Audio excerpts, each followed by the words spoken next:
Hey, what's up guys? Andy here, and today we're reviewing over Dr. Stone episode 20 titled The Age of Energy. This episode was honestly really good. It was more slow paced than all the other episodes we've seen, like in this little arc right here.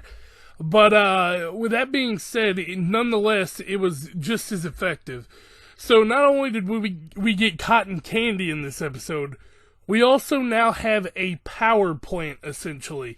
We have never-ending power.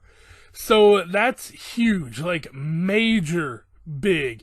And the biggest part about that is Chrome and Kaseki did this on their own without Senku at all. So, like, we'll talk about all that in the episode, but, for now, let's just get into the actual review here. I've got a lot of little stuff I want to talk about, and we've got a war impending, so we got to get into that. But with all that being said, if y'all do enjoy this video, don't forget to like, comment, and subscribe to the channel, and let's get right into this review. They say you don't go home, but you can't stay here. And no, I don't want to be alone in the world out there. So we start the episode off with some recap of what they're going to do to make phones. Now, I can't really understand half of this, so I'm not going to try, but we do understand that we have a few months until Tsukasa attacks. And with that being said, Tsukasa even says himself he's going to attack when the winter snow melts. So they have until spring here. But what really got me is when Hoga reported back, we find out that not only is Homura watching them, but he's already anticipating a counterattack from Senku. So he's prepping for it. We cut into our intro and title card here, The Age of Energy. We'll get back to that in just a moment, but they're discussing what they need to do first, and we find out that they're making a cotton candy machine. And Jin is just like, this conversation IQ just dropped by like 100. But come to find out, they're making it not only for morale, because none of these people have ever had candy, but, you know, it's a good little distraction boost. But also, they're going to be using it to spin gold wire as well. So we cut over to this scene, which I found really funny. Senku asked Jin what kind of woman Homura is.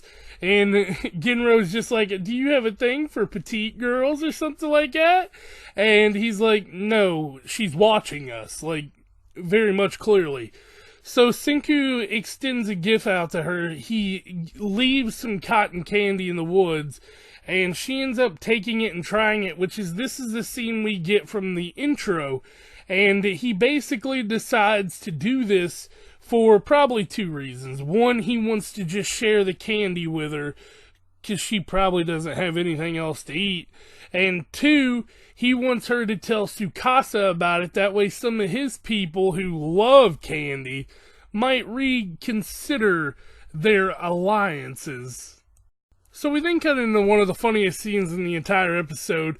Basically, they're doing a taste test on the cotton candy to see if it's right, and Genro is presenting it, and he's pretty much pissed off because they made a joke out of him, and he goes, you made a meme out of me, and Jin's like, you know what a meme is? And then Senku's like, oh, did my dad put that in the 100 Tales? Ugh.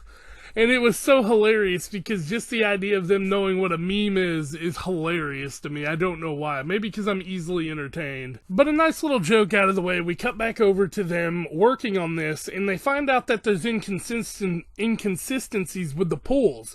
So they use Kohaku's shield to create a gear, and that's when Chrome gets an idea and he runs off.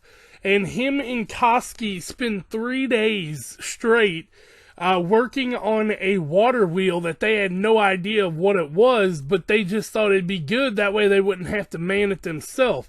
And in the process, they created free power. So now they have a full-on power plant that can not only sustain making the cotton candy, or in this case, the gold wire, and the electricity in the village. They moved into the age of energy. So, like, it's such a big moment. But yeah, with all that being said, guys, this was a very good episode in my opinion. It wasn't, like, all hyped up like who's fighting who, but it was more like we're advancing, and we're advancing quick. So yeah, with that being said though, guys, I'm going to go ahead and head out. I'll catch y'all next time. Peace out.